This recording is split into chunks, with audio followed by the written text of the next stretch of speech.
right, let's go. We are live. And make sure that we can see the chat. All right, so back to back. This is actually episode 3 officially on my streams. Like I said, I'll be doing daily streams. One thing is I still haven't figured out a time, but 3 days in a row. And obviously we got a UFC card, a big card coming out this Saturday. So I'm going to be doing a live commentary, live fight reaction on that one. So, and shout out to my boy Keenan K TV. All right, so let's start it off. The morning report on MMAfighting.com. Chuck Liddell says that he is officially retired from mixed martial arts and he's interested in a possible WWE match. Now, Liddell retired way back in 2010 initially. He didn't want to. He was kind of forced to retire by Dana White when Dana White was under Zuffa, along with the Fertitta brothers. And they basically gave him a job, a title where really he didn't have a whole lot of to do. Apparently, I don't know obviously the details, but rumor has it that he was getting paid a lot of money for not really doing much. And, a couple of former UFC fighters like Liddell and Matt Hughes were hired by the UFC and they had these official, vice president, executive, whatever title. But apparently Chuck really wasn't doing a whole lot. And when WMEIMG took over, he fired Chuck Liddell, Matt Hughes, so on and so forth. So in the article, you can see he was pushing the retirement back in 2010. He lost 5 out of 6 and 4 KO losses. I think that included, Rampage, Rashad, Rich Franklin, so on and so forth. All right, so I'm a little sick, so I'm going to need some water.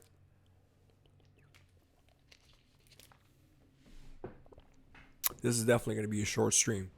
But Liddell was saying, he came out of retirement against Tito Ortiz November 2018, so over a year ago, and he was knocked out brutally. I mean, Tito Ortiz knocked him out in the first round. Liddell, he did not look good. And, being out of action for 8 years, you can understand that. On TMZ, he's saying that he's officially retired. We kind of knew that way back, when he came out in 2018 and just how, based on how he looked, we kind of knew that he was done. I mean, he should have been done way back in 2010, but he's done now. But I do understand why he wants to come back because, number one, he's used to a certain lifestyle. He's got a nice big house, cars. He wants to go to a nice restaurant, vacations, things like that. So you need money for that. And when you had a job at the UFC, he was making a lot of money, I'm assuming, for not really doing much.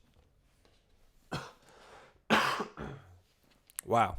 So I don't have coronavirus, but let's not talk about the coronavirus. I don't think that's a good idea. But anyway, Liddell, he's officially retired. He wants to do professional wrestling, though I don't know how really realistic that is because he's 50 years old. How is he going to learn professional wrestling at 50? It's going to be very, very difficult for him to do that. Maybe he can make a cameo and, play somebody's manager, try to be an enforcer maybe. But as far as, yes, sir, Keenan K TV. Got the chat right here, my man. Well, maybe not every day.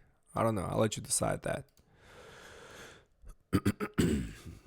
Oh, it's really hard to talk right now because I got definitely flu-like symptoms. But anyway, let's go back to Chuck Liddell.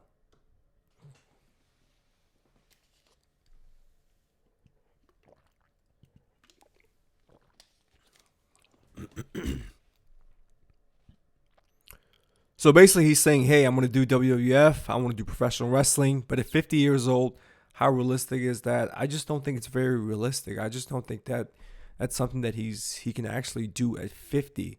Though I do understand that he needs to make a living. He's still a young man. Well, not a young man, but at 50, he's got another 20, 30 years to live. What's he going to do for a source of income? So I can see why he would, because he thought his future was secure with the UFC, having this, job title. But, he was the UFC executive vice president of business development. But he's been out of the job since 2016. So he definitely needs something to do as far as professional wrestling at 50 years old with the injuries that he's had.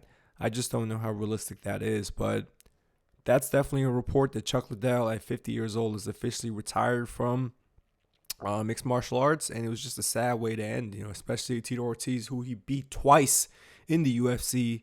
And it was a brutal knockout win for both times.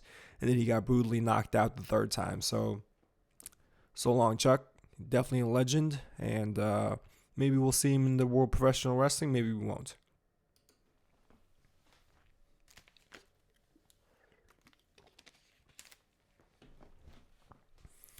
All right.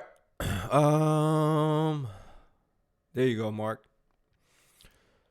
Chuck says, let it go. So, number 2, Dana White says Deontay Wilder costume definitely affected performance. That's why I don't do any of that BS in the UFC. Still following on this topic, if you've seen episode 1 and 2, yes, Deontay Wilder's costume supposedly weighed about 40 to 50 pounds. He had it on for maybe 20, 30 minutes. Had to walk down the ramp, had the mask on. It's difficult to breathe. Dana White is saying, listen, it is possibility that these sort of antics, played a part. And that's why he's so against it. But that's one thing that Pride did that the UFC does not do, that I wish the UFC would do, is have more special ring entrances. In Conor McGregor, Chad Mendes, they had they had singers come in and do the entrance song, which was really cool. So I wish they would embrace more the entertainment side of it. But Dana White saying that because of this, this is not this type of costume by Wilder was just something out of the ordinary, right? It was beyond what a normal costume is. You see in Israel Adesanya, he did his Naruto breakdancing entrance, and that everyone mostly liked, but this was sort of over the top, and the excuse itself is just not, it wasn't very good by Deontay Wilder. But I don't think Dana White should use this as a reason as to why fighters can't have their own entrances, their own costumes, or whatever. I think you need to embrace the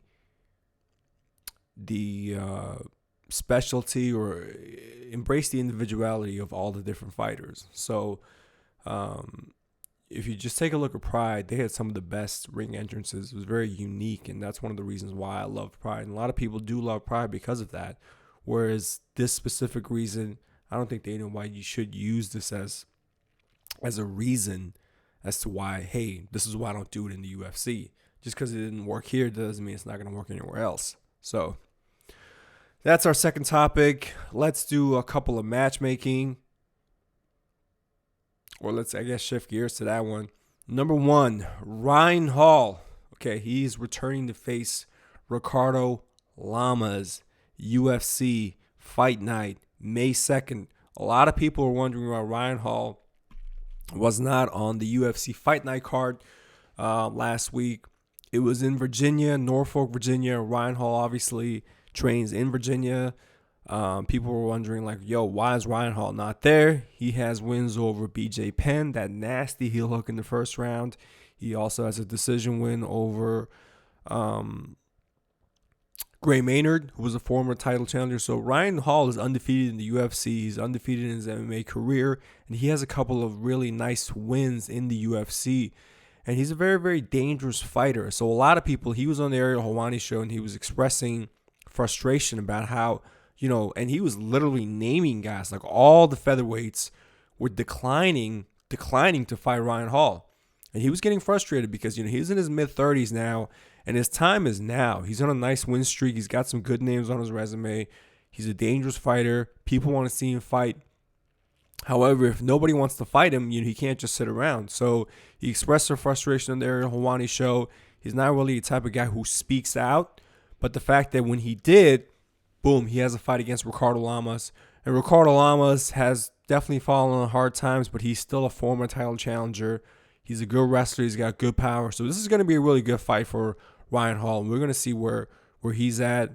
I commend Lamas for taking the fight. I do not think he wants to go to the ground with Ryan Hall, but I'm definitely rooting for Hall in this fight. So I'm glad to see Ryan Hall back, and Ricardo Lamas is going to be a tough fight. So May 2nd, Hall versus Lamas, featherweight bout. And I think if Ryan Hall can win this fight, man, he's going to be inching towards that the title shot. He's going to be making some noise, depending on how he wins, of course. All right, another fight announcement. Dan Hooker. Actually, make sure we check our comment section. Let's see right here. What does our comment section say? Gotta be honest, I don't think WWE even wanted. Yeah, so Thomas and Mark saying that Chuck Liddell. What are they talking about? Deontay Wilder. I think Lamas is moving up to 55. I decline him. There you go. I agree. Well, I don't know if Ricardo Lamas is going to go up to 55, but I think, Ryan Hall and Lamas have 45 is going to be a good fight. So we'll see how that goes. But in the next fight, we got Dan the Hangman Hooker against Dustin Poirier. Dan was saying after he beat Paul Felder, like, hey, he wants another top guy. The Diamond Dustin Poirier, he just got off a title shot against Khabib. He wants to fight Dan Hooker. People were saying that Dustin should fight Conor again for the rematch. Remember, they fought at 145. Conor absolutely dismantled him in the first round. But Dustin Poirier at 155 is a different fighter. So I like to see him against Conor McGregor in 155. But I don't mind seeing this fight as well at 155. So, hopefully, rumored to be, this fight's going to take fight. So, I mean, if you can kind of see the comments right here, like, Felder won. A lot of people think that Poirier getting KO'd in second round. Okay, well, there's definitely some Dan Hooker fans here. But I got Dustin Poirier. I think he's definitely an elite fighter, and he should win this one.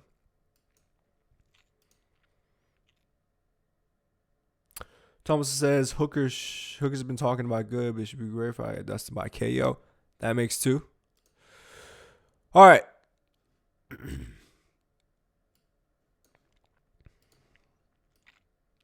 All right, let's do some fight announcements. Let's take a look at our March card. March 7th, this Saturday, guys, we got UFC 248.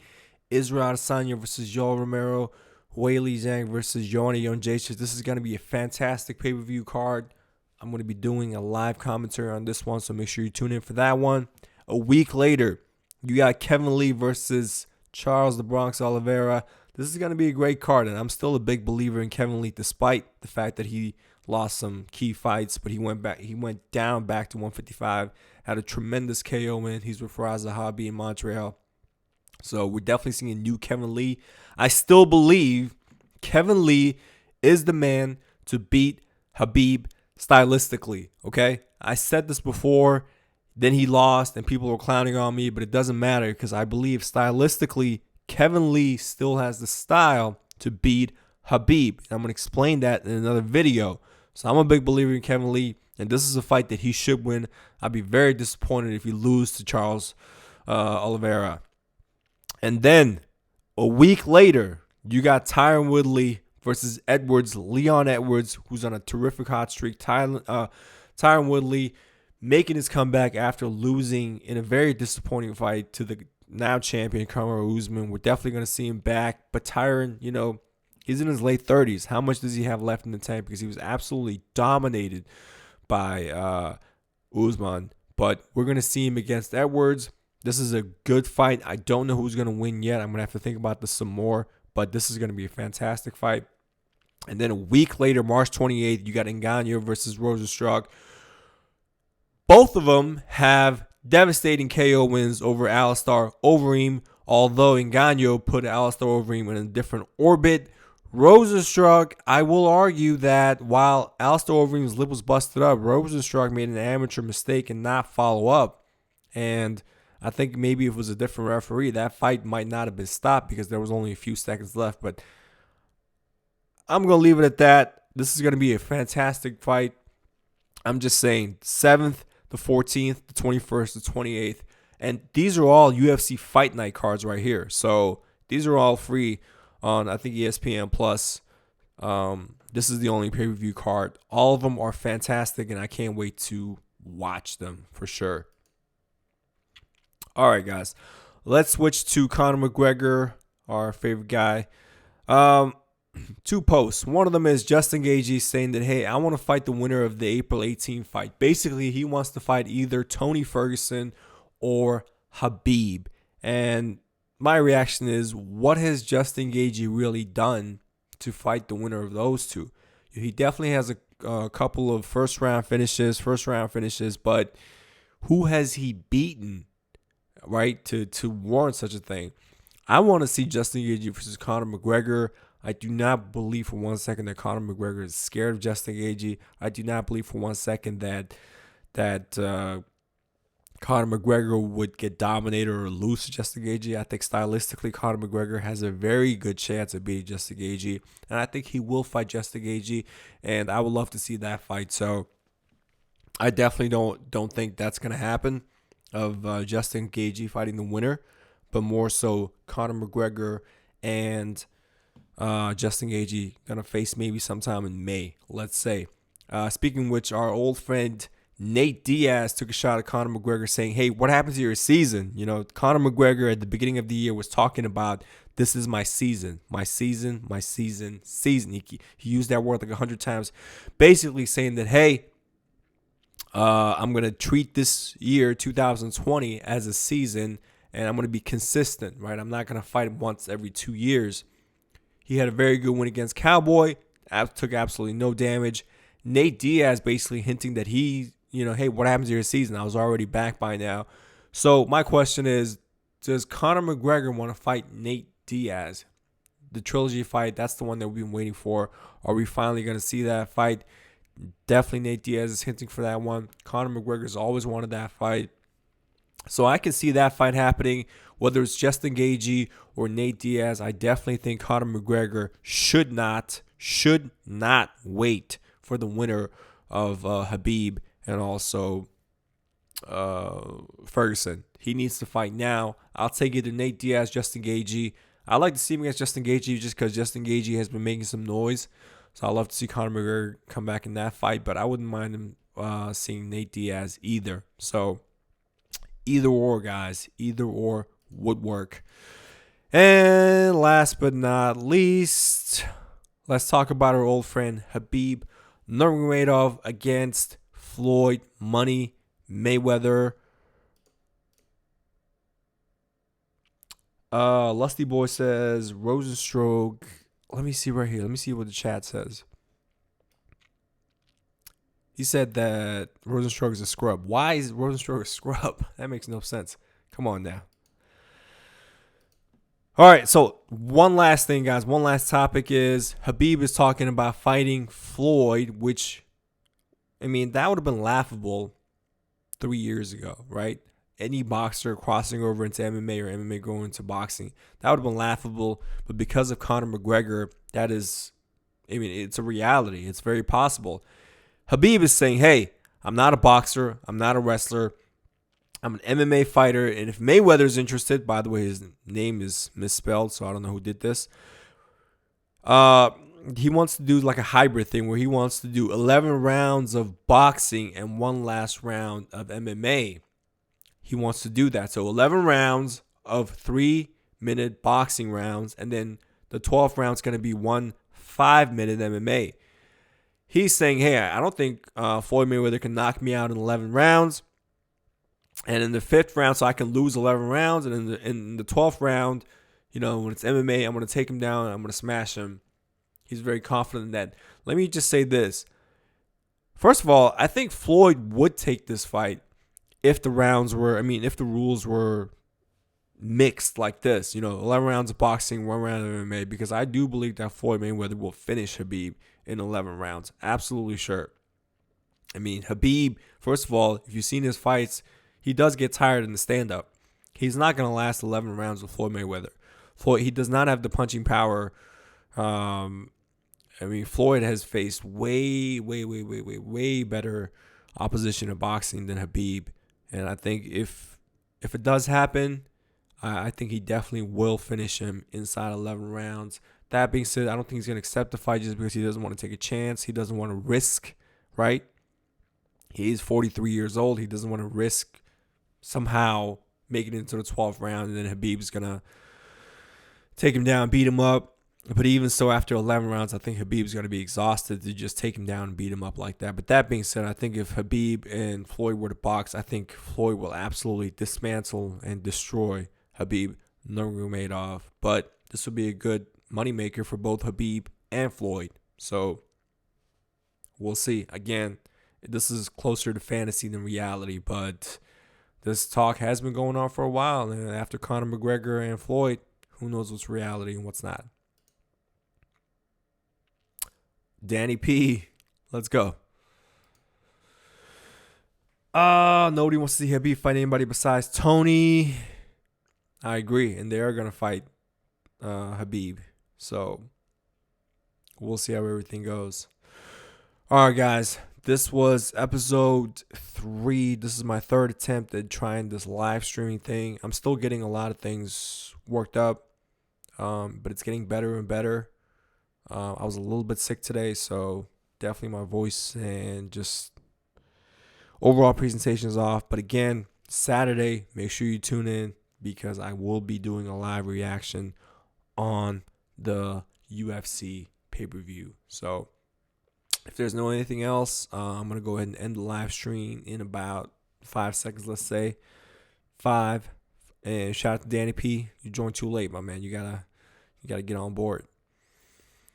Is Wilder going to rematch Fury? Peter Nukovic says. So, yes, supposedly that's going to be it, right? He wants to do number 3.